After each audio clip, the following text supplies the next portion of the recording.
안녕하세요. 인공지능 개론 강의를 진행하게 된 카이스트에서 연구교수를 맡고 있는 이진우라고 합니다. 오늘은 인공지능의 간단한 역사와 최근 대두되고 있는 심층학습, 강화학습, 그리고 최신 경향까지 알아보도록 하겠습니다. 가장 널리 알려진 인공지능 관련 사건은 알파고와 이세돌의 바둑 대국이었는데요. 바둑 대국 전에는 알파고가 밀릴 것이다 라고 예상을 했지만 대국 이후에는 알파고가 일방적으로 이긴 결과가 나왔습니다. 4대1로 이겼는데요. 알파고의 기반에 들어가는 인공지능 기술을 알아보는 것이 의미가 있겠습니다. 우선 알파고는 강화학습을 썼다고 많이 알려져 있는데 자세한 과정은 뒤에서 알아보도록 하겠습니다. 이 기술을 통해서 인간의 직관을 모방했다고 하는데 보통 바둑은 10에 170제곱 정도의 경우의 수가 있다고 알려져 있거든요. 이것은 우주에 있는 원자의 개수보다 많다고 하는데 이거를 다 탐색할 수가 없습니다. 그래서 바둑 기사들이 직관적으로 바둑을 둔다고 하는데 어떤 것이 제일 최선의 수인지를 잘 학습했다고 볼 수가 있습니다. 반면에 이세돌의 경우에는 많이 알려지지 않았지만 퓨전 러닝과 유사한 학습 기법으로 빠르게 알파고를 파악했다고 평가를 받고 있습니다. 퓨전 러닝은 적은 데이터를 이용해서 학습하는 기법을 말합니다. 알파고와 이세돌이 어떻게 다른지 세부적으로 파악해 보겠습니다. 우선은 인간의 경우에 뇌가 10에서 15계층 정도로 구성이 되어 있다고 하는데 그 구글 알파고 같은 경우에는 48계층으로 당시에 구성이 되어 있었습니다. 그런데 그 당시에 제일 깊었던 계층은 마이크로소프트의 레스넷으로 152계층으로 구성이 되어 있었습니다. 이 계층이라는 것은 기반이 되는 딥 뉴럴 네트워크, 심층 신경망이 얼마만큼 복잡하게 구성되어 있는지를 나타내는데 오른쪽 그림이 레스넷의 모양으로서 이 각각의 블록이 계층으로 연결이 된 것을 볼 수 있습니다. 또 알파고의 학습 방법은 16만 판의 인간 기보 데이터를 기반으로 학습한 다음에 알파고를 여러 개를 만들어서 서로 경쟁을 하게 했습니다. 그리고 연산 자원도 1200대가 동원된 걸로 알려져 있는데 불공평했다는 평가가 있습니다. 그 이후에는 알파고를 만든 딥마인드가 단순히 바둑을 마스터하려고 한 것은 아니고 바둑 분야에서는 이제 기보 없이 그냥 알파고끼리 대국을 해서 starting from scratch 해서 지금 당시 알파고를 뛰어넘는 알파고 제로를 만들었습니다. 이걸 스타크래프트에도 적용을 했고요. 그리고 최근에는 이제 헬스케어 분야에서 신약 개발 등에 지금 연구를 하고 있습니다.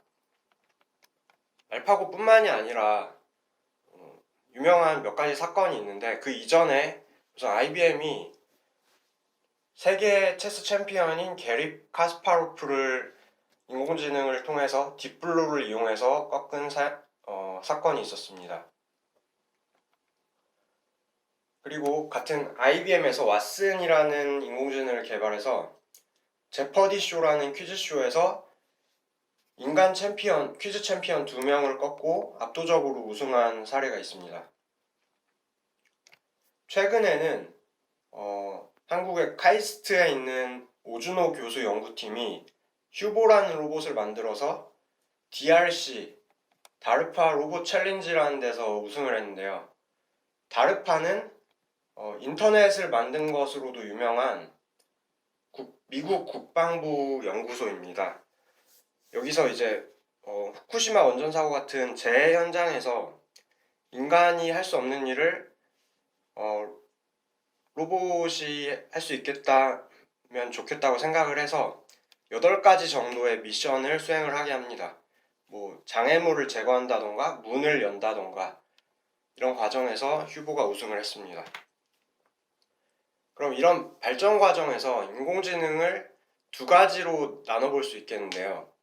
우선 약한 인공지능은 우리가 이미 잘 알고 있는 아이폰에 있는 시리 같은 인간을 흉내내는 인공지능이 있고, 터미네이터에 나온 스카이넷처럼 사람을 초월하는 그런 인공지능이 있을 수 있겠습니다. 이걸 강한 인공지능이라고 하는데 튜링 테스트를 통과를 해야 됩니다.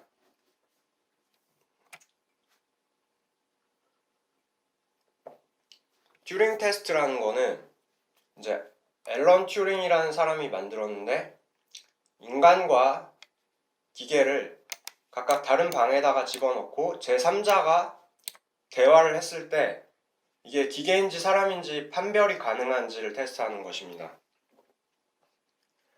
최근에는 유진 구스트만이라는 로봇이 이제 이 튜링 테스트를 통과했다고 알려졌는데, 기존의 튜링 테스트가 아니라 5분을 대화를 하고 100명 중에 30명의 인간을 통과를 했을 때 이제 통과했다고 최종 판단을 했습니다.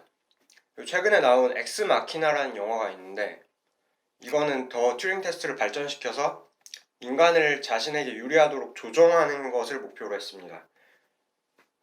결론을 보면은 로봇이 인간을 속이고 탈출하는 장면까지 나옵니다. 인공지능이 지금 어디까지 왔는지를 짚어볼 필요가 있겠는데요. 2018년에 가트너가 발표한 하이프 사이클을 보면은, 하이프 사이클은 이런 모양으로 생겼는데, 기대감이 증가하다가 기대감이 확 떨어졌다가 평지에 도달을 하게 됩니다.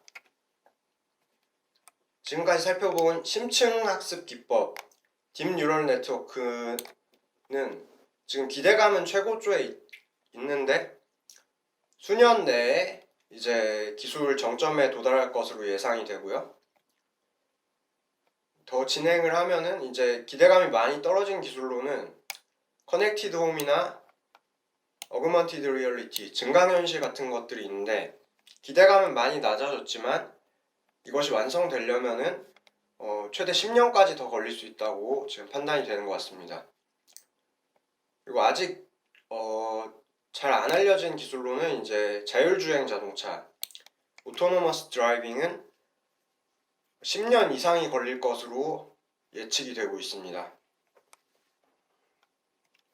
그러면 이제 발전만 있는 게 아니라 과거에는 암흑기가 있었다고도 알려져 있는데, 한 50년 정도가 인공지능이 거의 발전하지 못했던 시기입니다.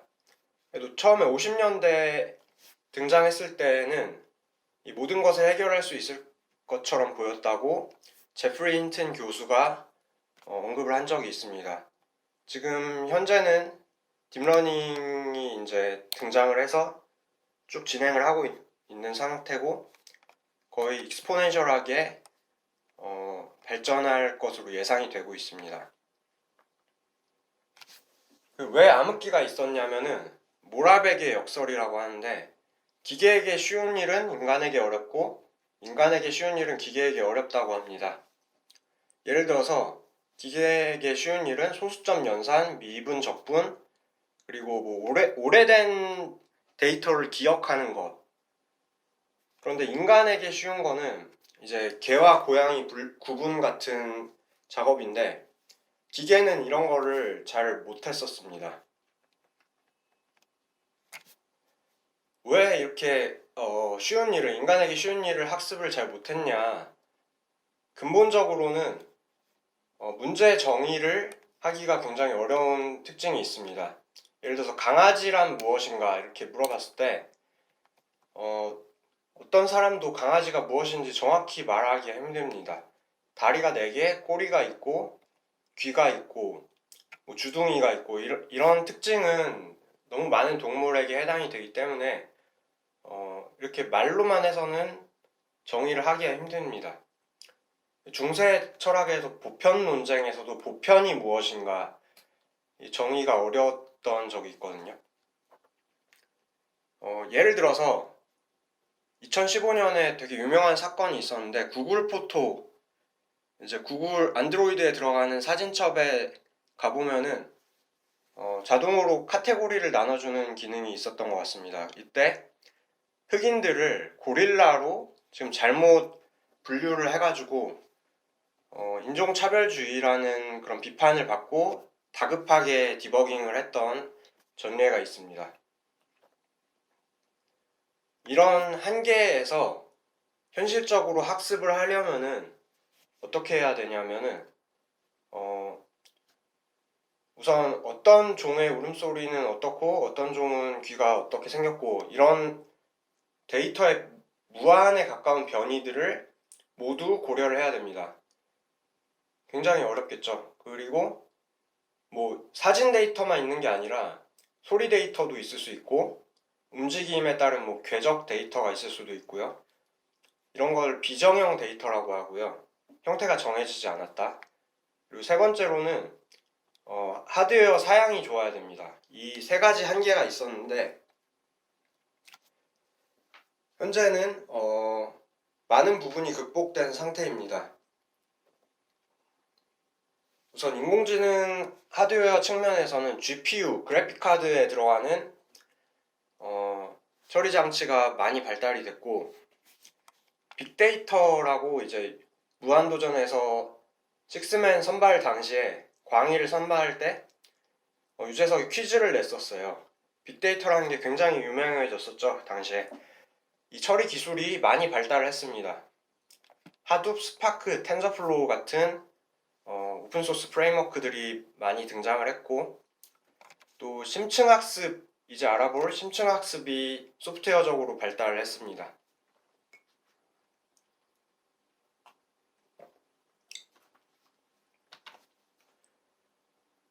그러면 이제부터는 심층학습, 딥러닝에 대해서 알아보도록 하겠습니다.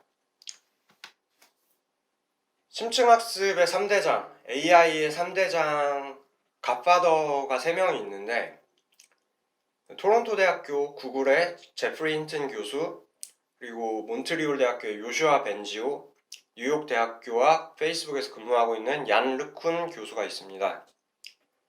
이분들은 이 앞에서 알아본 인공지능의 암흑기를 포함해서 4, 50년 동안 연구를 해온 사람들인데 앞에서 알아봤던 한계들을 거의 대부분 이분들이 극복을 했습니다.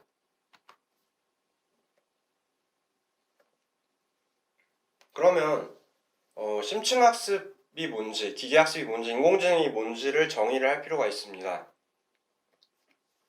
우선 인공지능은 기계학습과 굉장히 그 포함 관계가 헷갈리는, 많이 비교가 되는 단어인데 인간의 지능을 모방하려고 하는 게 인공지능이고 이제 기계를 통해서 어떤 문제를 풀려고 하는 것을 기계학습이라고 볼 수가 있습니다. 어떤 것을 더 목표로 하느냐에 따라서 기계학습과 인공지능을 서로 다른 포함 관계로 기계학습을 더 크게 포함시킬 때도 있습니다. 그리고 심층학습의 경우는 기계학습의 한 종류로 볼 수가 있고 또 강화학습도 심층학습을 일부분 사용할 때도 있고 기계학습의 한 부분으로 포함을 시킬 수도 있습니다. 또 굉장히 유사한 게 이제 데이터 마이닝인데 이 부분은 조금 휴리스틱하게 알고리즘 연구들이 많이 진행이 되고 있고 인공지능 쪽은 수학에 기반해서 많이 진행이 되고 있습니다. 이것을 하려면 이제 기초 학문은 여러 가지를 알면 좋은데 통계학, 알고리즘, 프로그래밍 정도는 기본으로 해야 됩니다. 그러면 이제 전통적으로 우리가 다뤘던 프로그래밍과 기계학습은 어떻게 다른지도 비교를 해볼 필요가 있습니다. 전통적인 프로그래밍은 데이터와 규칙을 입력을 해서 해답을 찾아내는 것인데 기계학습에서는 이것이 약간 다릅니다. 데이터는 주어지되 규칙 대신에 해답을 주고 규칙을 배우는 그런 방법론인데, 기계학습은 또 학습을 하는 시점이 있고 추론을 하는 시점이 있습니다. 학습된 모델을 가지고, 규칙 모델을 가지고 이제 추론 데이터로 이게 뭔지 추론해 봐라 이렇게 하면은 해답이 나오는, 순서가 약간 프로그래밍과 다릅니다. 예를 들어보면은 로봇 축구를 예로 들어볼게요. 예전에 아마 다 모르실 텐데 카이스트라는 드라마가 있었어요. 카이스트라는 드라마를 보면은 로봇 축구를 이제 대회를 나가는데, 그 로봇이 헤딩하는 기술을 필살기로 준비한 장면이 있었거든요. 로봇 앞발에다가 뭐 이렇게 생긴 발 같은 거를 달아서 공이 오면은 위로 뛰어서 다른 로봇이 와서 헤딩을 하는 그런 기술을 구현을 했습니다. 근데 당시에는 기계학습으로 하진 않았을 거예요. 왜냐면 90년대 초반이라서 당시에는 아마 전통적인 프로그래밍을 이용해서 구현을 했을 것으로 예상이 됩니다. 예를 들어서 어떤 수비 로봇이 이 잘못 나왔는데 골키퍼가 보이면은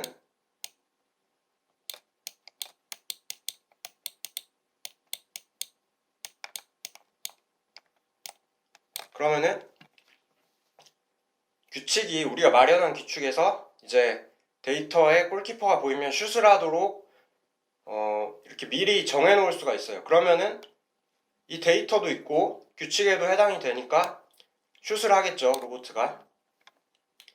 그런데 기계학습에서는 이게 다릅니다. 예를 들어서 같은 이제 골키퍼가 보이는 데이터 X라는 것을 입력을 받았을 때, 학습 과정에서는 X도 있고 해답이 존재합니다. 이거를 보통 Y라고 하는데, X와 Y의 쌍을 가지고 이제 기계학습에 돌입을 합니다. X 데이터에서는 슛을 한다는 해답을 미리 우리가 준비를 해놨던 거죠. 그러면은 뭐 X 데이터도 있고 뭐 X 다시 데이터도 있고 뭐 A 데이터도 있고 여러 데이터에서 어떤 행동을 할지를 학습을 하게 됩니다. 그러면은 이제 추론 시점에 가서는 추론용 데이터, 이 위에서 학습한 것과 유사한 X-라는 데이터를 준비를 했습니다. 그러면은 이게 비슷한 데이터이기 때문에 슛을 해야 된다는, 규칙을 통해서 슛을 해야 된다는 결론을 내릴 수가 있습니다.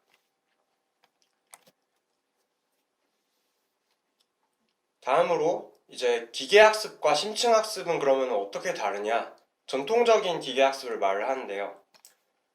제일 큰 특징은 특징점 추출이 사라졌다. 특징점 추출이 없어졌고요. 이 뭔지 뒤에서 한번 알아보겠습니다.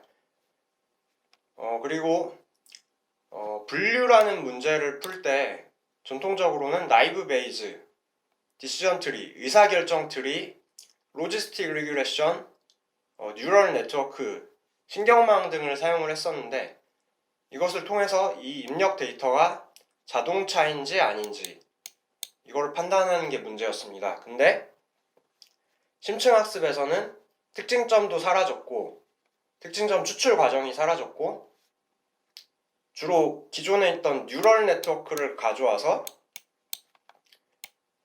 이거를 계층 수를 확 늘려서 딥 뉴럴 네트워크를 사용을 합니다.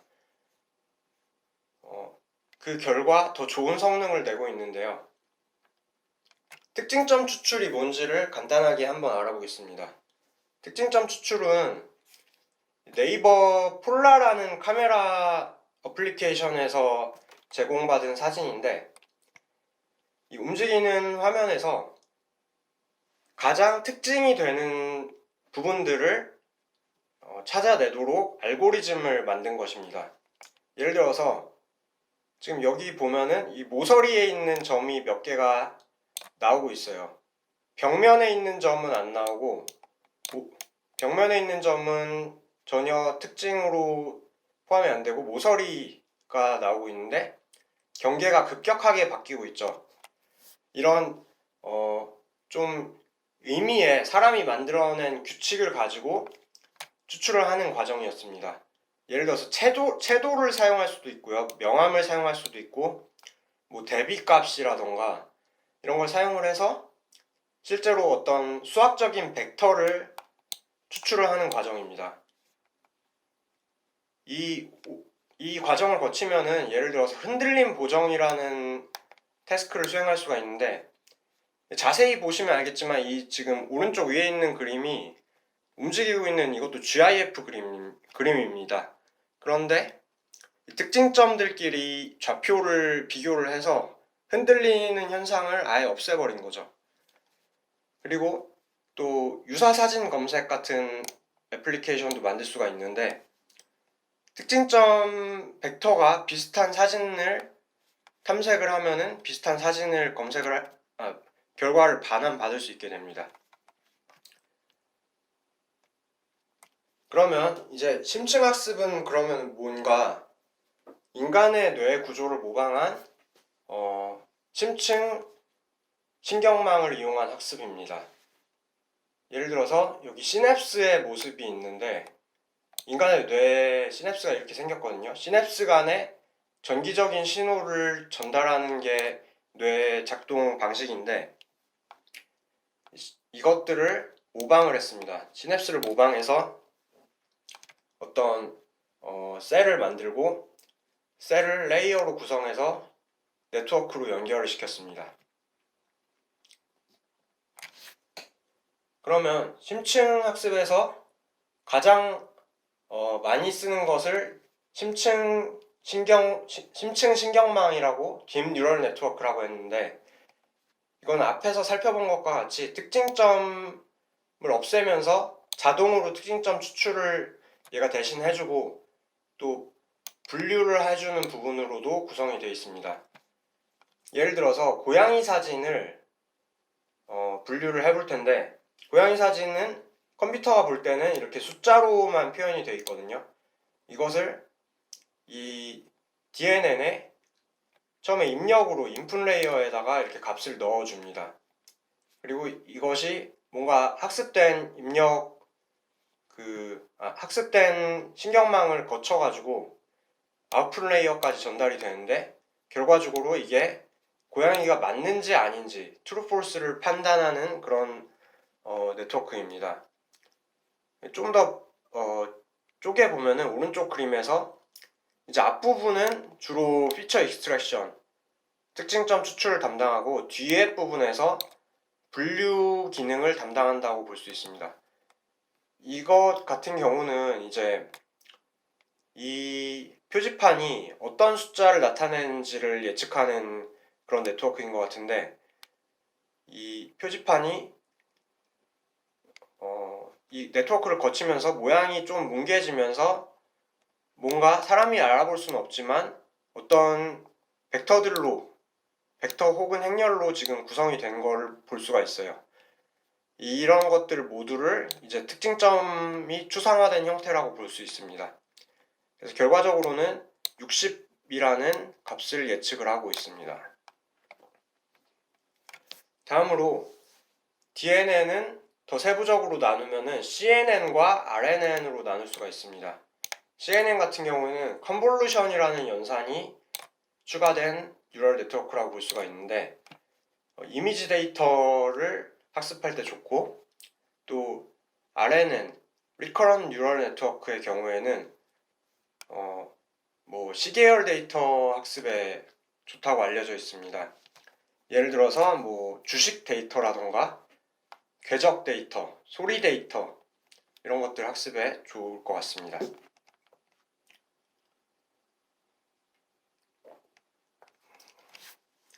다음으로 심층학습 문제를 실제로 해결하는 과정은 다음 4단계로 구성이 됐다고 볼 수 있습니다.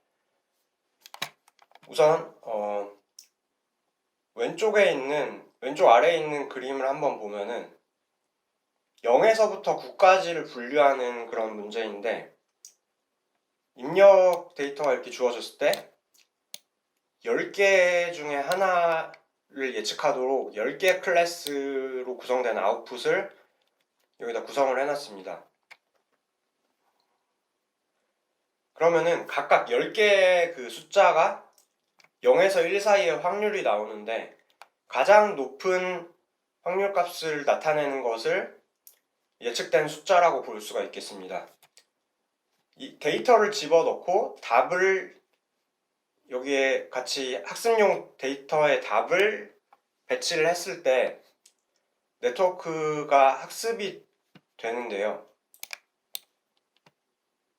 이때 추론한 해답과 실제 해답의 차이인 로스를 계산을 합니다. 이 과정에서.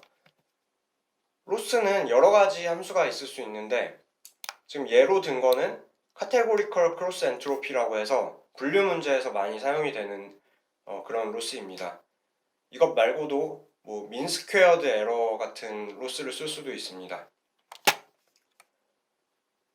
이때 로스가 줄어드는 방향으로 이동을 한다고 했는데 이 로스를 이동한다는 게 뭐냐면은 로스는 오른쪽 아래에 있는 그림처럼 어떤 공간을 탐색해서 가장 적은 값으로 이동하는 것을 목표로 합니다. 지금 이거는 2차원 공간을 예로 든 건데 3차원 공간이죠. 근데 한 번에 최소 값에 해당되는 지점을 찾을 수가 없습니다. 그래서 이 A 지점에서 조금씩 이동을 해서 일로도 가보고 뭐 일로도 가보고 하면서 답을 쭉 이렇게 탐색해서 최소인 지점으로 가는 게 목표인데요. 이 과정에서 로컬 미니마를 만날 수도 있고 제일 작은 지점은 아닌데 어쨌든 조금 작아 보이는 지점입니다. 그리고 새들 포인트를 만날 수도 있는데 말의 안장을 새들이라고 하거든요. 어느 방향으로 가도 어느 방향으로 갈지를 알 수가 없는 그런 지점을 말합니다. X축으로 봐도 기울기가 0이고 Y축으로 봐도 기울기가 0인 지점입니다. 글로벌 미니마는 이제 가장 로스가 작은 값을 보이는 지점을 말을 합니다.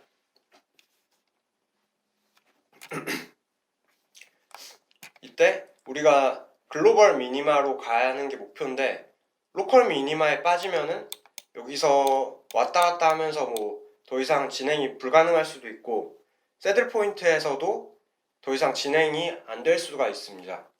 그래서 얼마만큼 이동할지 어디로 이동할지를 정해주는 게 아주 중요하다고 볼 수가 있는데 어쨌든 그 자세한 과정을 다루지는 않고 이동을 했을 때 이 파라미터 W를 이동을 시킨다고 볼 수가 있거든요. 그러면은 이동을 했을 때 큰 변화가 없을 때까지 이 과정을 계속 반복을 하게 됩니다. 그러면 심층학습은 도대체 왜 잘 되는가? 이게 예전에는 분석이 굉장히 힘들었어요. 왜냐면은 블랙박스 알고리즘이라고 해서 얘가 강아지인지 고양이인지를 답을 내긴 했는데 중간에 있는 레이어들이 분석을 해봐도 그냥 숫자들이 있는 것 뿐이지 이게 왜 강아지라고 판단을 했는지를 알기가 힘들었습니다. 그런데 최근에 이제 이론적으로 분석하려는 시도가 많은데 한 가지 이유로서는 계층이 늘어날수록 아까 살펴봤던 로컬 미니마와 새들 포인트가 많이 줄어드는 경향이 있다는 것이 밝혀졌습니다. 완벽한 코릴레이션이 있다기보다는 어느 정도의 경향이 있다고 볼 수 있습니다. 그래서 이게 많이 없어지기 때문에 자연스럽게 글로벌 미니마만 남게 되는 거죠. 이게 불과 15년, 18년 이쯤에 이제 밝혀졌습니다. 이거 말고도 왜 잘 되는지를 다른 측면에서 연구하는 학자들이 많이 있습니다. 그러면은 유명한 사례를 몇 가지를 살펴보겠습니다. 우선 프렌즈라는 미국 드라마를 많이 아실 텐데 이게 10시즌으로 각 시즌마다 한 20개씩의 에피소드가 있거든요. 그러면은 총 200개 정도의 에피소드를 가지고 대본을 학습을 시켰어요. 데이터가 많으니까 굉장히 학습이 잘 돼서 이 기계가 학습된 대본이 인터넷에 돌아다니고 있는데 재밌는 부분이 있습니다. 실제 캐릭터들의 대화를 잘 캐치를 해서 재밌게 나온 부분이 있습니다. 그리고 구글에서 만든 딥드림이 몇 년 전에 자발적으로 그림을 그려서 29점을 경매에다가 붙였더니 거의 1억 원에 가까운 가격에 낙찰이 된 사례가 있습니다. 또 맨 오른쪽 위에는 이제 이런 사람이 이런 데이터를 가지고 추론을 한 그런 모습인데 실제로 이 새로운 데이터에 유사하게 얼굴이 변형된 모습을 볼 수가 있습니다. 또 유명한 사례는 스타일 트랜스퍼라고 해서 지금은 그림을 가지고 이 그림에 어울리는 캐롤을 만들어 봐라 이런 태스크였습니다. 근데 음악을 만들고 가사도 어울리게 하나 만들었는데 실제 동영상을 찾아보시면은 나름 감미로운 음악이 탄생된 것을 확인을 했습니다. 이미지뿐만이 아니라 이미지 투 이미지 같은 작업도 있는데 뭐 반고흐의 별이 빛나는 밤의 스타일을 가지고 뭉크의 그림에 적용했을 때 스타일이 쉽게 바뀌는 그런 사례도 있고 또 뮤직 투 뮤직도 있습니다. 베토벤의 음악을 쇼팽이 쳤을 때는 어떻게 변하는가 뭐 유튜브에 찾아보시면 쉽게 찾을 수 있습니다. 그리고 이미지를 설명하는 그런 애플리케이션이 있는데 여기 보면은 한 남자가 한 사람이 이제 해변에서 연을 날리고 있는 모습을 정확하게 표현을 했습니다. 그리고 오른쪽에도 기차 트랙과 기차가 있는 모습을 정확히 표현을 했고요. 또 애플워치에는 최근에 그 낙상 감지라는 그런 기능이 추가가 됐는데 최근 뉴스를 보니까 어떤 사람이 혼자 있을 때 급격하게 넘어졌는데 정신을 잃었는데 애플워치가 알아서 그 신고를 했습니다. 이것을 판단하려면은 이제 사람의 움직임이 어떻게 바뀌는지를 미리 학습을 했어야겠죠. 이게 가능한 게 이제 보통 핸드폰이나 스마트워치에는 자이로 센서, 회전을 감지하는 자이로 센서 같은 거나 뭐 XYZ 축의 움직임을 감지하는 그런 센서들이 있습니다. 그래서 그런 일종의 시계열 데이터를 학습해서 낙상 감지를 할 수 있었습니다. 이것으로 이제 심층 학습을 알아보고 다음으로는 최근에 더 또 화제가 되고 있는 강화 학습에 대해서 알아보도록 하겠습니다.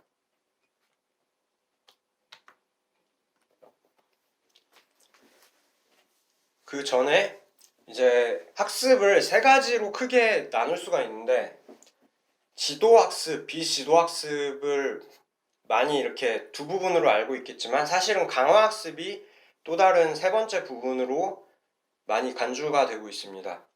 지도학습은 슈퍼바이즈드 러닝이라고 해서 답이 있는 문제입니다. 비지도학습은 언슈퍼바이즈드 러닝이라고 해서 답이 없는 문제고 강화학습은 답이 있지만 알기 힘든 문제라고 하는데 뒤에서 바로 예로 한번 살펴보겠습니다. 지도학습의 경우 이제 지금까지 살펴봤던 분류 문제를 예로 들 수가 있는데 여기 이제 동전과 음식을 분류하는 문제가 있습니다. 여기는 학습을 하는 시점이고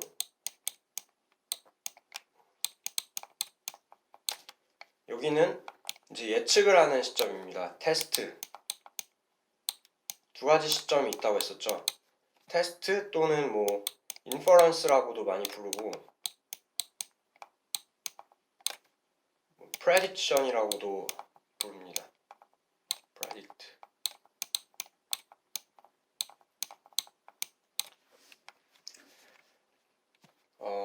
이때 우리 유사한 사진이기 때문에 바로 이게 동전인지 음식인지를 새로운 데이터에 대해서 답을 낼 수가 있겠죠. 답이 있습니다.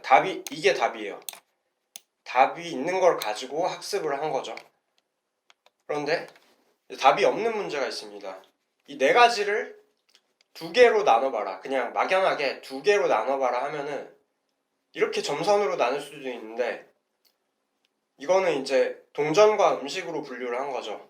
그런데 이렇게 나눌 수도 있습니다. 이 색깔로 분류를 하면은 좀 노란색에 가까운 것과 좀 무채색에 가까운 걸로 이제 구분을 할 수가 있겠죠.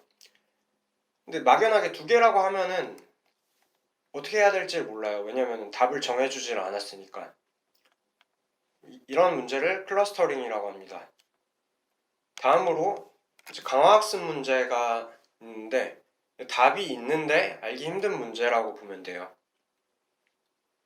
예를 들어서 앞에서 살펴봤던 체스와 바둑은 10의 50제곱의 경우의 수가 있고 10의 170제곱의 경우의 수가 있습니다. 이거를 우주의 원자 개수보다 많기 때문에 탐색이 힘들다고 했었죠. 그래서 직관적으로 이제 답을 낸다고 알려져 있는데 이게 아무데나 둬야 되는 것처럼 보이지만 사실은 신의 한 수가 그 안에 있습니다. 그런 문제를 해결하는 게 이제 강화학습이라고 할 수가 있고, 더 나아가서는 여기는 놀 자리가 이제 정해져 있으니까 체스와 바둑은 정해져 있는 공간에서 답을 놓는 문제라서 디스크리트, 이산 문제라고 합니다. 여기는 이산 문제. 그런데 스타크래프트 같은 경우에는 어디를 클릭할지를 정해져 있지가 않아요. 도트 단위로 정해져 있을 텐데 거의 연속에 가까워요. 그러면은 이런 연속 공간이기 때문에 경우의 수가 무한대라고 볼 수가 있고 더 힘든 문제라고 볼 수가 있겠죠. 또 주식 예측 같은 것도 뭐 소수점 단위로 이 주식 그래프가 이동을 하니까 연속 공간이라고 볼 수가 있습니다. 그러면은 이걸 푸는 것은 크게 사실 4단계만 알면 됩니다. 환경과 에이전트가 4단계로 상호작용을 하면서 학습을 하는 것인데 예를 들어서 한번 보겠습니다. 우선은 심층 강화 학습이라는 그 학습 방법이 있는데 강화 학습 중에서도 앞에서 알아봤던 심층 학습을 활용하는 형태입니다. 이거를 꼭 DNN을 활용을 하지 않아도 되거든요. 그런데 이제 심층 학습을 활용을 하면은 더 성능이 좋아지겠죠. 이것도 어쨌든 뭘 사용하든지 간에 4단계로 구성이 됩니다. 예를 한번 들어보겠습니다. 쿠키런이라는 스마트폰 게임을 다들 아실 텐데 그 쿠키런을 개발했던 분이 강화학습을 적용하는 것에 관해서 프레젠테이션을 했었습니다. 허락을 받고 예를 가져왔는데 우선 이 쿠키가 달리면서 이 아이템을 먹으면 점수가 올라가고 이런 소라 같은 거를 만나서 몸에 닿게 되면은 죽어버리는 일종의 점수가 깎이는 그런 환경입니다. 이때 쿠키를 에이전트라고 볼 수가 있겠고요.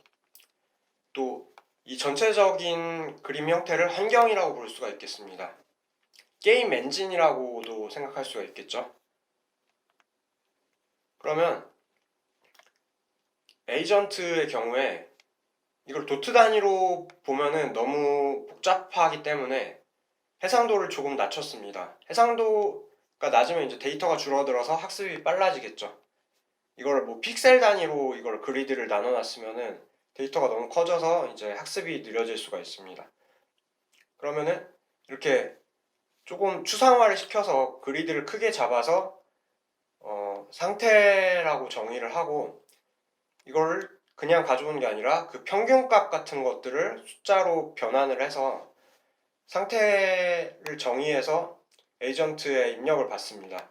환경에서 상태를 가져온 거라고 볼 수가 있고요. 이 입력값이 되겠죠. 이 DNN의 입장에서는 입력값을 받은 것이다. 그러면은 이거에 대해서 이미 그 DNN이 조금 학습이 되어 있었다고 보면은 이런 상태에서는 점프를 하라고 판단을 했습니다. 그러면은 에이전트는 그 판단 결과를 환경에다가 전달을 합니다. 그러면 쿠키가 바로 점프를 뛰죠. 그 다음에 쿠키가 이제 동전을 먹었으니까 보상을 1점을 받아서 잘했다고 판단을 해줍니다. 환경이. 이거는 정의하기 나름입니다. 이거를 뭐 10으로 정의를 해도 되고 실제로 여기에 점수가 올라가는 만큼으로 정의를 해도 됩니다. 그리고 이게 일종의 그 심층학습의 답으로 작용을 합니다. 보상이. 그러면은 상태, 이게 아까 입력 x 값이고 보상이 y 값으로 들어가서 x와 y 값을 상태와 정답을 아니까 이걸로 모델을 학습을 하게 됩니다. 그러면 이제 다음 상태로 이동을 했습니다. 쿠키가 조금 더 소라에 가깝게 다가갔는데 이때는 가만히 있는 행동이 나왔습니다. 지금까지 학습된 것으로 판단한 결과 가만히 있으라는 행동이 결과로 나왔는데 이럴 경우에는 이제 죽게 되겠죠. 그러면은 마이너스 1이라는 페널티 보상을 주게 됩니다. 그러면은 페널티 보상이라는 새로운 y 값과 새로운 상태 값도 받았었겠죠.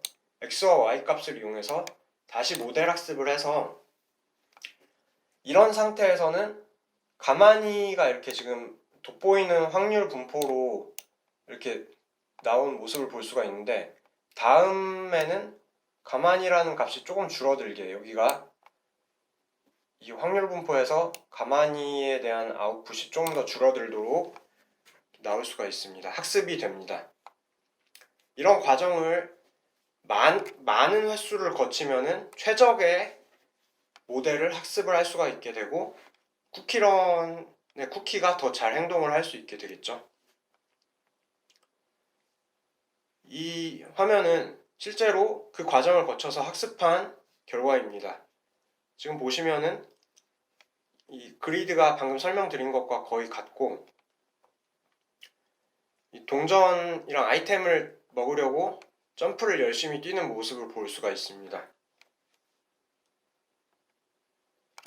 다음으로 하나 더 예를 살펴보면은 팩맨이라는 게임이 있었습니다. 90년대에. 이게 지금 40주년이 돼가지고 엔비디아에서 강화학습을 적용해서 한 가지 발표를 했었는데 지금 앞에서 보여드린 강화학습하고 이것의 차이가 뭔지 잠깐 한번 생각을 해보시길 바랍니다. 지금 앞에서 본 것과는 조금 차이가 있거든요. 팩맨을 원래 잘 학습시키는 게 목표라고 생각을 할 수가 있어요. 그런데 좀 화면을 보면은 뭐가 좀 이상하죠.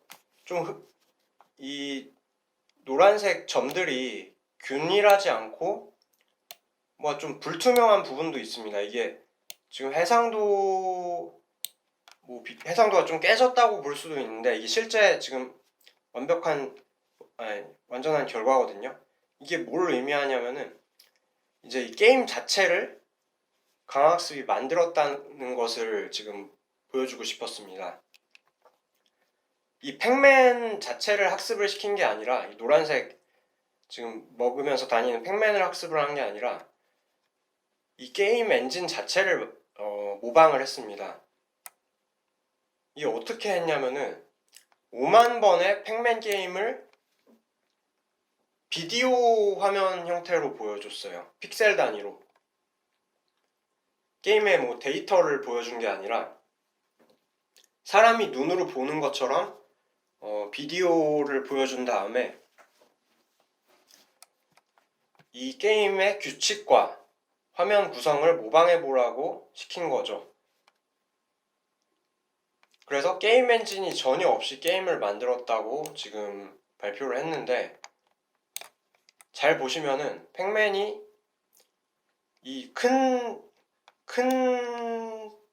노란색 동그라미를 먹으면은 상대방 캐릭터들이 갑자기 팩맨을 피해서 도망가는 그런 움직임이 있거든요. 지금 팩맨을 쫓아오다가 이 하얀색 몬스터가 팩맨을 쫓아오다가 팩맨을 피해서 도망을 가고 있습니다.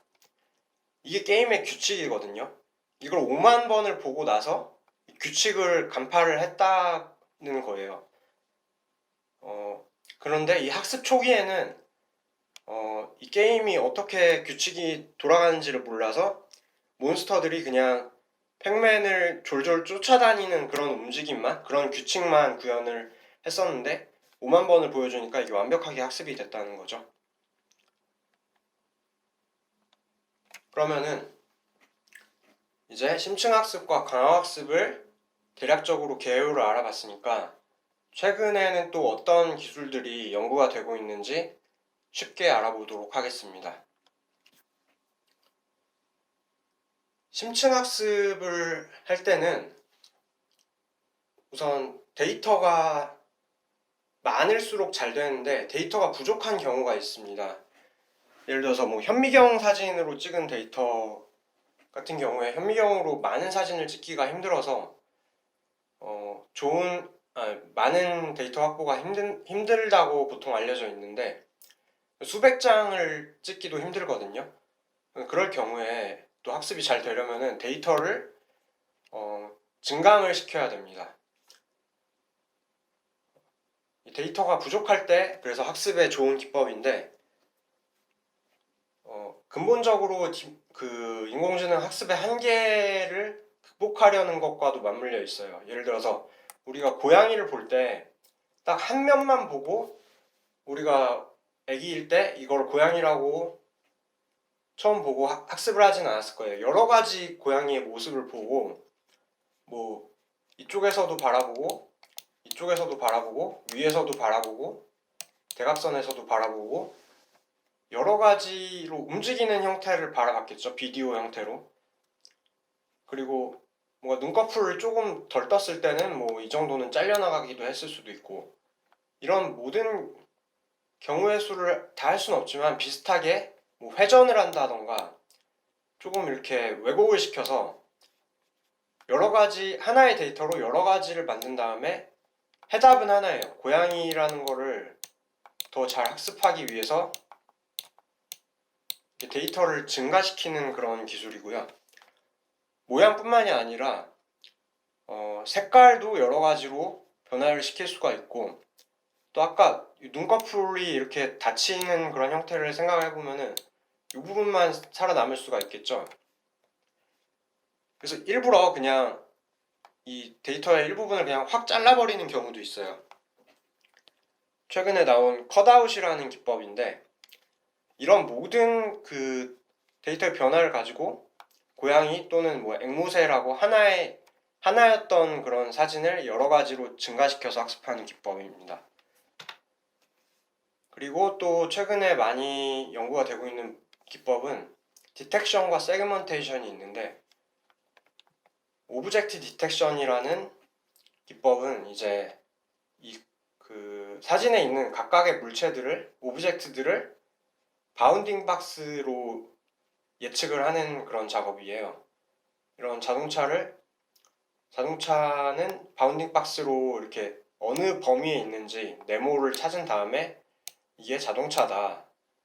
이거는 신호등이다. 트래픽 라이트. 그리고 사람이 여기 있다. 여기 뭐 핸드백을 들고 있다. 뭐 이렇게 디텍션 하는 것은 이런 과정을 말을 하고 최근에 욜로라고 해서 You Only Look Once 이런 디텍터가 대두가 되고 있습니다. 그리고 시멘틱 세그먼테이션은 반면에 이 사진에서 바운딩 박스를 찾는 게 아니라 픽셀 단위로 여기에 있는 픽셀은 어떤 영역인가, 어떤 의미에 해당이 되는가, 여기는 신호등인가, 이게 자동차인가, 이런 거를 색깔별로 구분을 해줘요. 여기 빨간색 부분은 빌딩을 이렇게 의미를 부여를 한 거고, 이쪽은 도로 부분을 이렇게 보라색으로 부여를 했고, 여기는 인도에 해당하는 영역이고, 나머지 사람이나 뭐 가로대 같은 거는 이제 노란색으로 이렇게 구분을 했죠. 이런 것을 의미를 가지고 나눈다고 해서 시멘틱 세그멘테이션이라고 합니다. 다음으로는 굉장히 많이 쓰이는 기법인데 사전학습과 미세조정학습이 있습니다. 사전학습은 예를 들어서 우리가 스마트폰에서 어떤 딥러닝을 활용을 하려면은 학습된 모델이 있어야 되잖아요. 그런데 우리가 그 학습을 하려면 많은 데이터가 필요하다고 했는데 스마트폰에는 많은 데이터가 없습니다. 그래서 서버에서 많은 데이터를 가지고 미리 학습을 한다. 사전학습, 프리트레이닝을 거친 다음에 사전학습된 거를 스마트폰으로 다운을 받아서 그걸 다시 다 학습하는 게 아니라 일부분을 그 스마트폰이 가지고 있는 100장 정도의 데이터로 미세 조정 학습을 한다. 파인 튜닝 혹은 뭐 트랜스퍼 러닝이라고도 하는데 일부분을 새로 학습하는 방법입니다. 예를 들어서 아까 앞에서 살펴봤던 그 애플워치의 낙상 감지 애플리케이션 같은 경우에 그 애플워치 소유자가 넘어지는지 확인하려면 넘어지는 데이터가 있어야 되는데 애플워치를 처음 샀는데 넘어지는 데이터가 당연히 없겠죠. 미리 학습된 서버에서 애플 서버에서 뭐 데이터를 넘어지는 것에 관련된 시계열 데이터를 미리 마련을 해놓고 학습을 한 다음에 다운을 받아서 사용을 하는 형태입니다. 그러면은 또 다른 예로 지금 이것은 제가 연구를 했던 그런 내용인데 스마트폰에서 이미지 검색을 하기 위해서 미리 이미지넷이라는 그런 좀 유명한 100만 장으로 학습된 네트워크를 다운을 받았습니다. 그 다음에 이 앞부분은 특징점 추출에 해당이 된다고 했었죠. 좀 일반적인 특징에 해당되는 부분이 앞부분이고 좀 특수한 특징에 해당되는 부분이 뒷부분인데 그래서 이 뒷부분은 풀리 커넥티드로 연결이 되어 있고 앞부분은 컨볼루션으로 보통 연결이 되어 있습니다. CNN의 구조죠. 그때 뒷부분에 있는 부분만 새로 학습을 해서 교체를 해준다. 이 과정을 스마트폰에서 몇백 장으로 이 부분만 새로 학습을 한 거예요. 여기 파란색 부분만. 그러면은 더 좋은 성능을 낼 수 있다. 이 학습을 안 한 거에 비해서 조금 더 스마트폰 데이터에 최적화를 시켜주는 과정입니다. 다음으로는 Continual Learning, Lifelong Learning 이런 학습법이 있는데 시간이 지나면서 태스크가 달라지는 그런 경우가 있다고 가정을 해볼게요. 예를 들어서 태스크 A는 고양이를 학습하는 그런 태스크예요. 그 다음에 태스크 B는 사람에 대해서 학습하는 태스크인데 이게 시간이 지나면서 태스크가 바뀐 거죠. 이게 시간이 그러면서 이거를 어떻게 하면은 기존에 학습된 거를 잘 안 잊어버리고 학습할까? 예를 들어서 지금 네트워크는 이 CNN 구조가 아니라 인코더와 디코더로 구성된 구조인데 어쨌든 이걸로 학습된 모델을 이게 파인 튜닝 과정을 거쳐서 이전에도 뭔가 모델이 있었나 봐요. 프리트레이닝 된 거를 거쳐서 파인 튜닝 과정을 또 여기서 거쳤는데 이 태스크 A에 대해서 학습한 게 파인 튜닝이라고 보면 되겠죠. 그 다음에 태스크 B로 넘어갔어요. 사람에 대해서 이제 학습을 할 때 이때 생기는 문제가 뭐냐면은 이 사진을 보고 판단할 때 고양이가 담요 옆에 누워있다 이게 잘 말을 했는데 태스크 B에 대해서 학습을 하고 난 다음에는 사람이 주황색 룸에 이제 서 있다 완전히 다른 잘못된 말을 하고 있죠. 이런 것을 catastrophic forgetting 그냥 한 번에 많이 까먹는다 이런 그런 문제가 발생을 합니다. 이럴 때 이거를 어떻게 해결을 해야 될지 대표적으로는 앞에서 로스 펑션을 우리가 살펴봤었잖아요. 로스는 뭐 아까 뭐 크로스 엔트로피라는 거를 썼었는데 여기다가 뭔가 덧붙여 줍니다. 여기다가 너무 많이 한 번에 학습하지 말라고 해서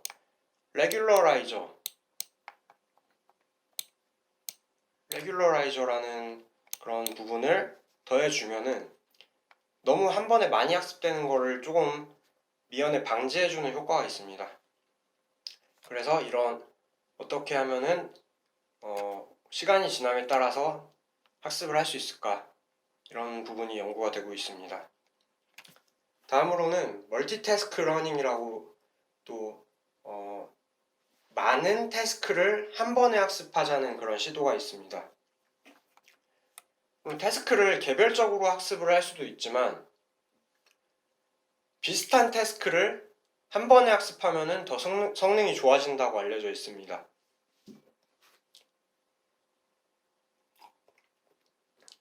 예를 들어보면은 간단한 예를 먼저 들어볼게요. 우리가 책을 읽을 때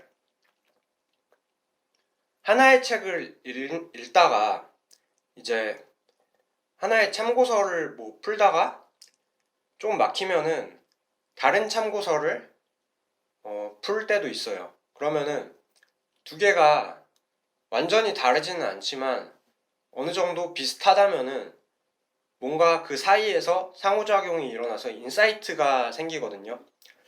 아, 이 첫 번째 책과 두 번째 책은 뭐 이런 것들이 있었으니까 세 번째 뭐 다른 문제도 있을 수가 있겠다, 뭐 이런 식으로 생각할 수도 있겠죠. 그러면은 그런 모티베이션에서 시작한 게 멀티태스크 러닝이라고 보시면 돼요.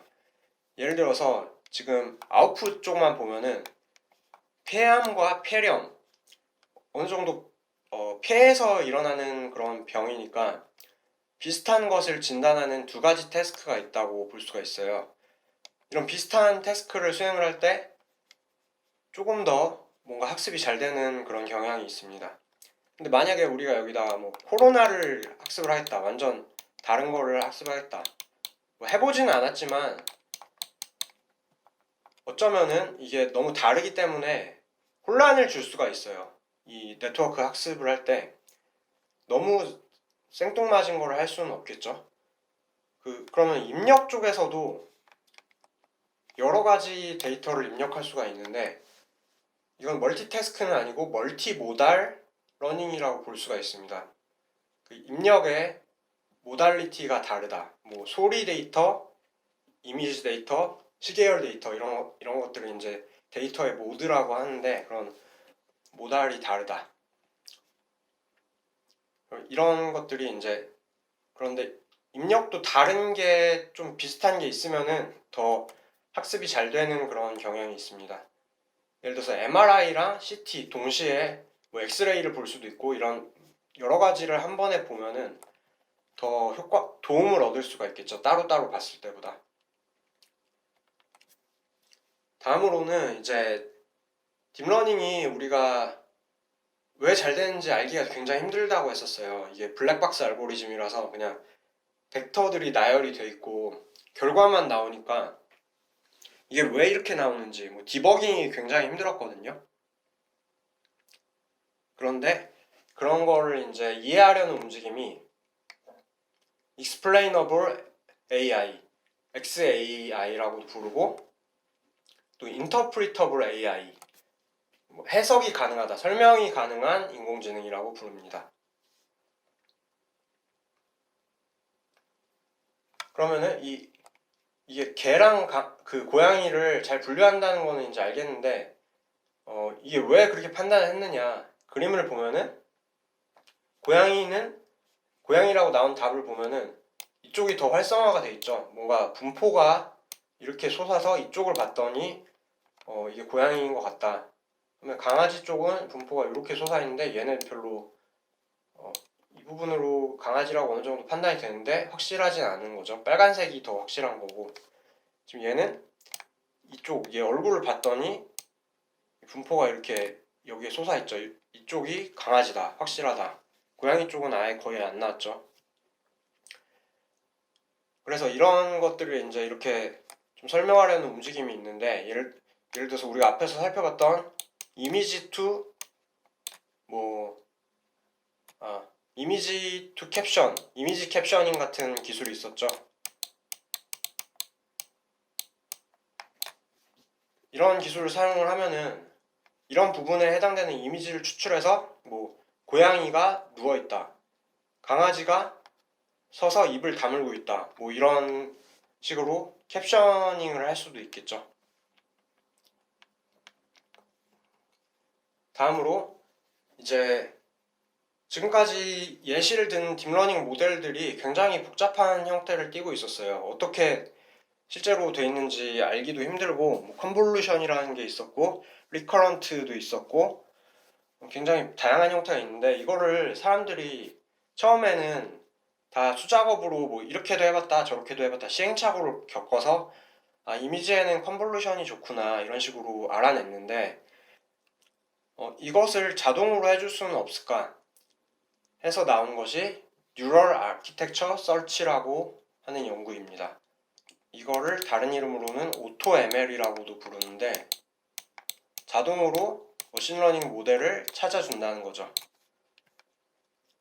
어떤 태스크에 가장 적합한 거를 어떻게 찾지, 이런 걸 해결하는데, 예를 들어서 사이파 10이라는 그런 유명한 그 경진대회가 있어요. 이 사이파 10이라는 10 클래스짜리 데이터셋인데 6만 장으로 구성이 돼 있고 32 곱하기 32, 지금 이걸 제가 이미지를 축소해 놓은 게 아니라 여기가 32 곱하기 30이에요. 여기 XY축이 사람 눈에도 거의 잘 안 보여가지고 판단이 힘든데 10개의 클래스로 구성이 돼 있죠. 여기 비행기부터 트럭.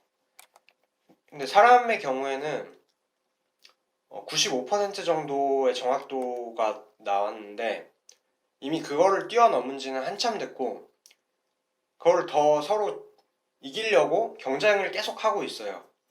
그래서 이게 작년에 2019년부터 2020년까지 이제 나온 모델 상위 5개 모델인데, 5등을 한 모델을 보면은 나스를 쓴 흔적이 있죠. 그리고 4등을 한 모델은 데이터 어그먼테이션을 뭔가 사용을 한 것 같아요. 그랬을 때 자동으로 나스로 했을 경우에 98.4%까지 나왔다. 뭐 어그먼테이션 하면은 어떻게 잘 하면은 이렇게 나온다. 1, 2등은 이제 빅트랜스퍼랑 G파이프라고 구글에서 지금 나온 건데, 구글 내에서도 경쟁을 하고 있습니다. 지금 이쪽을 연구하는 거는 좀 레드 오션에 가깝죠.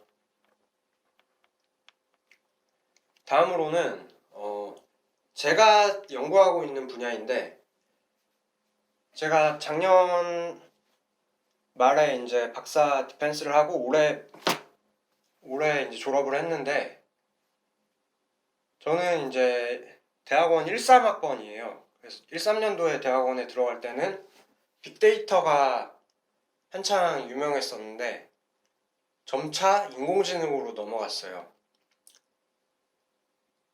그래서 저도 이제 흐름을 빅데이터가 한 부분을 연구를 했었고, 후에는 인공지능을 연구를 하는데, 큰 줄기는 모바일 스마트폰에서의 빅데이터와 인공지능을 연구를 했습니다. 근데 모바일 환경에서의 인공지능은 최근에 페더레이티드 러닝이라는 개념이 대두가 되고 있습니다. 이게 구글에서 밀고 있는 개념인데, 예를 들어서 구글 키보드를 보면은 다음 단어를 예측하는 그런 기능이 있어요. 단어를 여기다 조금 치면은 do까지만 쳤는데 do you, do you think 뭐 이렇게 단어가 추천이 되고 있죠. 근데 이게 그냥 뭐 키보드의 규칙 기반으로 내재가 된 게 아니라 실제로 학습을 하고 있습니다. 예를 들어서 새벽에 스마트폰이 콘센트에 연결이 돼 있고 와이파이에 연결이 돼 있고 아무도 사용을 하지 않을 때, 자고 있을 때, 그럴 때 이거를 학습을 하겠다. 이게 사용자 조약에 이미 동의가 되어 있고요. 잘 모르시겠지만 그럴 때 이제 다음 단어라던가 이걸 추천하려면은 사용자가 하루 동안에 이제 입력한 데이터 패턴을 가지고 학습을 진행을 합니다. 그걸 가지고 그 스마트폰 내에서만 학습하는 게 아니라 구글 서버로 학습된 모델을 올려요. 그 다음에 전 세계 사용자의 모델을 취합을 한 다음에 구글에 있는 서버로 올린 다음에 뭔가 취합을 해요. 다 다른 데서도. 그래서 뭔가 평균을 낸 다음에 다시 그거를 평균 낸 거를 새벽에 스마트폰으로 다시 돌려주는 작업이 있습니다. 와이파이에 연결이 됐기 때문에 뭐 데이터 통신료는 들지 않겠죠. 그래서 단어뿐만이 아니라 이제 뭐 레스토랑 추천 같은 것도 할 수가 있는데 주변 사용자의 정보를 다 이렇게 취합을 했기 때문에 주변 사용자의 데이터에 기반해서 이 장소를 추천해 줄 수도 있겠죠. 그런데 이 과정에서 데이터는 전송이 없어요. 모델이 전송이 되는 거지. 모델을 가지고 데이터를 추론하는 건 굉장히 어려운 작업이거든요. 그래서 이걸 프라이버시를 보호하는데 굉장히 특화되어 있다. 그래서 최근에 많이 사용이 되고 있고, 뭐 병원 같은 데서도 병원 데이터를 병원 외부로 반출을 하려면은 프로세스가 굉장히 복잡합니다. 이럴 때 병원 간의 연구를 하기 위해서 많이 사용이 되고 있습니다. 이 연합학습에서는 이게 자세히 보면은 브로드캐스트 해주는 부분, 업데이트 해주는 부분, 그리고 업데이트 된 거를 구글 서버로 애그리게이트 해주는 부분, 그 애그리게이트 된 거 이제 취합해서 완전히 평균을 내서 이제 모델 모양이 바뀌었죠. 동그라미에서 다이아몬드로 바뀌어서 모델이 업데이트가 되고 있는 과정을 나타냈습니다. 이 과정에서 얼마나 더 정확하고 빠르게 할 수 있을지가 이제 연구 과제입니다.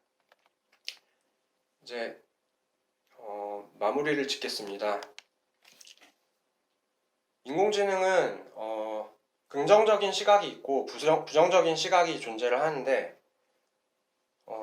제일 유명한 긍정적인 사람은 이제 레이 커즈와일이라고 해서 구글에서 활동하는 미래학자예요. 음악을 하시는 분은 한 번쯤 커즈와일 신디사이저라는 거 피아노 건반 이름을 들어봤을 텐데 이 커즈와일이 굉장한 발명가거든요. 그런데 미래 예측을 굉장히 뭐 7, 80년대부터 2000년대 어떻게 될 것인가 많이 예측해서 완전히 허풍쟁이는 아니고 뭐 시리가 등장할 시기 뭐 이런 것들을 예측을 했습니다. 그래서 이 사람은 인간과 인공지능의 두뇌가 결국에 하나가 돼서 그런 특이점이라고 부르는데 그런 시점을 지나서 뭐 트랜스 휴먼이 돼서 더 발전할 것이다 뭐 이런 긍정적으로 생각을 하는 사람입니다. 반면에 이제 테슬라 CEO 앨런 머스크나 스티븐 호킹 같은 사람들은 이 우려를 많이 제기를 하고 있습니다. 그러면은 마지막으로 우리는 이제 인공지능과 윤리에 대해서 생각해 볼 단계까지 왔습니다. 자율주행 자동차를 다들 아실 텐데 이제 로봇이 자동으로 운전할 때 윤리적 문제가 굉장히 많습니다. 오른쪽 그림을 보면은 이 자동차가 이런 상황에서 직진을 할 경우에 노인 3명을 치여서 죽게 되고 만약에 여기 옆에다가 가져다 박을 때는 또 탑승자 3명이 죽거나 뭐 다치게 되는 그런 상황이 발생할 수 있는데 어떤 걸 우선시해야 되냐. 자기 자동차인데 오른쪽으로 가는 이런 걸 원하는 사람은 사실 많지 않겠죠. 이런 걸 해결하기가 굉장히 어려운데 최근에는 설문조사를 통해서 해결하려는 그런 시도도 있었습니다. 뭐 이게 노인이 아니라 강아지일 때는 직진을 해도 되냐, 뭐 남자일 때는 해도 되냐, 여자일 때 해도 되냐, 흑인일 때는 뭐 이런 식으로 좀 말도 안 될 수도 있는데 좀 해결이 어려운 문제라고 볼 수 있습니다. 다음으로는 최근에 몇 년 전에 나온 이 왼쪽 아래 그림이 로봇 형태입니다. 로봇 필립 딕이라는 로봇인데 이게 했던 말이 인터뷰를 했는데 내가 터미네이터가 되더라도 나는 너한테 친절하게 해줄 거고 따뜻하게 대하고 또 사람 동물원에 안전하게 보호하겠다. 사람 동물원이라는 말을 써가지고 굉장히 논란이 됐는데 인간이 로봇보다 우리는 우월하다고 하면은 이제 이게 문제가 되는 거죠. 그렇지만 로봇 입장에서는 인간이 더 우월하다고 판단할 뭐 근거가 사실 딱히 없어요. 이런 것들이 논의가 되고 있고, 또 최근에 마이크로소프트에서 2016년도에 만든 챗봇 테이라고 있는데 사람들과 대화를 통해서 인공지능을 발전을 시켜 나갑니다. 이때 이 미국의 인종차별주의 단체가 채팅을 많이 해가지고 인종차별주의 로봇이 됐어요. 챗봇이 됐는데 뭐라고 했더니 그건 너가 멕시코 사람이라서 그래. 이런 잘못된 차별적인 답변을 해서 바로 서비스가 중단이 됐습니다. 이때 이런 걸 만든 사람이 문제인가, 학습을 시킨 사람이 문제인가, 로봇 자체의 문제인가 논의가 많이 되고 있습니다. 이상으로 인공지능 개론 강의를 마치겠고, 주로 카이스트 교수님 중에 김대식 교수님이 집필하신 인간 대 기계를 많이 참고했는데 읽어보시면 재밌을 거예요. 이 내용 말고도 많이 나옵니다. 그리고 뭐 질문이나 뭐 궁금한 게 있으면은 이제 메일이나 개인 사이트로 연락을 주시기 바랍니다. 감사합니다.